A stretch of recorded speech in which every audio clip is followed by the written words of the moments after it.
ये कहानी राधिका और अभय की है। अभय राधिका के भाई सौरभ का दोस्त रहता है। अभय और सौरभ बचपन से ही साथ पढ़ते हैं। दोनों काफ़ी अच्छे दोस्त रहते हैं। वहीं राधिका सौरभ की छोटी बहन होती है, जिनसे सभी प्यार करते हैं। घर की सबसे लाडली होती है। कुछ वक्त बाद सौरभ और अभय बाहर पढ़ने चले जाते हैं और काफ़ी साल बाद लौट के आते हैं और तब वो काफ़ी बड़े हो चुके होते हैं। राधिका भी बड़ी हो जाती है, जो कि सौरभ और अभय काफ़ी अच्छे दोस्त हैं। दोनों का एक दूसरे के घर आना जाना लगा ही रहता है। ऐसे ही राधिका अभय को देखती रहती है और जब भी अभय आता तो उनके पूरे घर वाले आ जाते, क्योंकि अभय काफ़ी हंसमुख था और बातें भी अच्छी करता था और सबको उसकी बातें सुनना पसंद था। इसलिए राधिका भी वहाँ रहती थी। धीरे धीरे राधिका के मन में अभय के लिए प्यार जाग उठा और वो खुद की फीलिंग्स छुपा नहीं पाई और अभय को बताई। अभय मना कर दिया। वो बोला, तुम मेरे दोस्त की बहन हो, मैं तुम्हारे बारे में ऐसा सोच भी नहीं सकता। राधिका मायूस हो गई और रोने लगी। सभी घर वाले पूछे क्यों रो रही हो, तो वो नहीं बताई। फिर जब भी अभय आता वो वहाँ नहीं आती। सभी उसे बुलाते, राधिका आ, अभय आया है। वो फिर भी नहीं आती, ना कुछ जवाब देती। कुछ वक्त बीत गया। अभय सोचा राधिका को समझाना पड़ेगा, वरना घर और सौरभ मेरे दोस्ती में भी दरार आ जाएंगे। वो उससे मिला और समझाया, लेकिन वो नहीं मान रही थी। वो बोली, मुझे प्यार हो गया है तो अब मैं क्या करूं, मैं मर जाऊंगी। अभय बहुत बोला। वह एक भी बात सुनने को समझने को तैयार ही नहीं थी। अभय सोचा सौरभ को बता दूं क्या, वो राधिका को समझा देगा।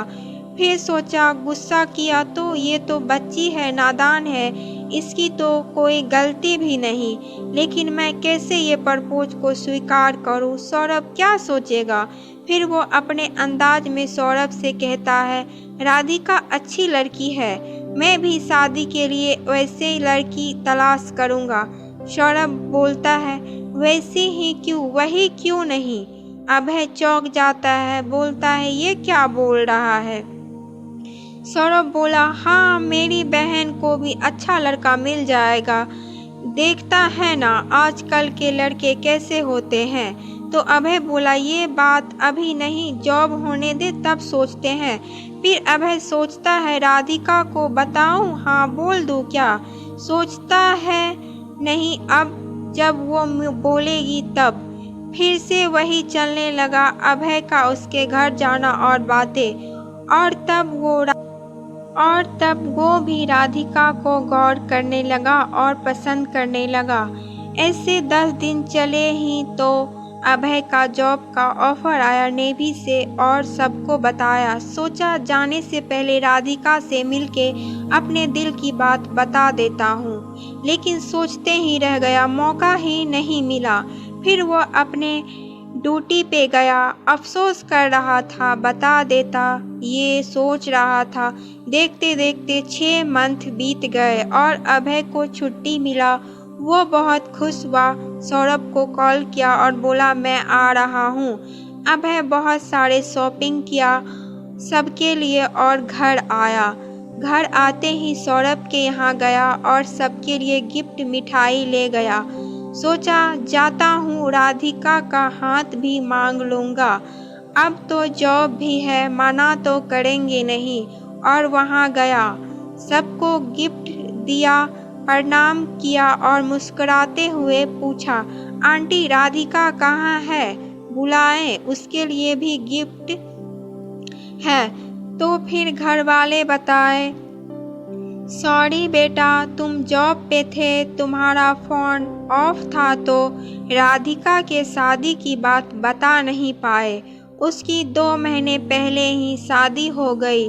सौरभ बोला, हाँ यार, तेरे दिल में क्या था उस दिन बताया नहीं। मैं सोचा शायद तेरा इरादा ना हो, तो अच्छे लड़के मिले तो शादी करवा दी। फिर अभय बहुत उदास हुआ और सोचा काश जाने से पहले सबको बता देता। राधिका भी क्या करती, कितनी बार बोली, मैं ही मना करता रहा। ये सोचते ही उसकी आंख भर आई और सोचा दिल में बात हो तो बता देना चाहिए, वरना उस बात और उसके दिल का वजूद खत्म हो जाते हैं।